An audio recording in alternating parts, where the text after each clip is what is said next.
L'info sur AL24 News, bienvenue.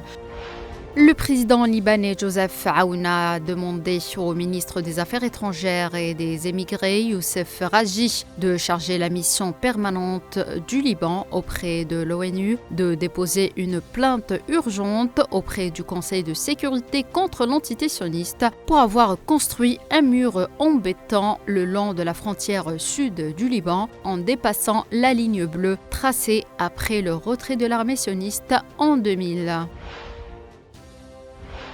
La porte-parole du gouvernement iranien Fatima Moharajani a déclaré lors d'une interview accordée à la chaîne El Mayadeen que la République islamique d'Iran avait reçu des messages de la part des médiateurs concernant les pourparlers. Elle a également souligné que l'Iran ne fait aucune exception pour défendre la vie de son peuple, son intégrité territoriale et sa souveraineté nationale. La porte-parole du ministère russe des Affaires étrangères, Maria Zakharova, a déclaré lors d'un point de presse que l'Ukraine se prépare à mettre en œuvre de nouveaux coups montés pour contraindre les jeunes Ukrainiens ayant quitté le pays à revenir d'Europe. Selon la diplomate, cette décision ne reflète aucune volonté d'apaisement, mais s'inscrit dans une manœuvre plus large visant à reconstituer les effectifs militaires ukrainien.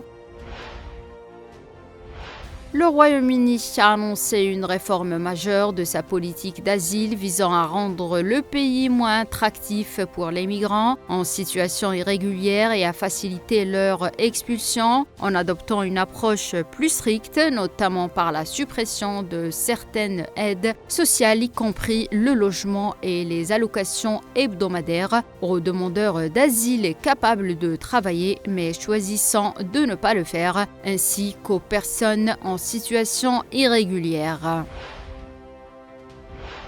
Et enfin, des milliers de personnes ont manifesté samedi à Mexico et dans d'autres villes du Mexique pour protester contre les violences et contre la politique de sécurité du gouvernement de la présidente Claudia Sheinbaum. C'est la fin de ce point de l'actualité internationale. Merci de l'avoir suivi.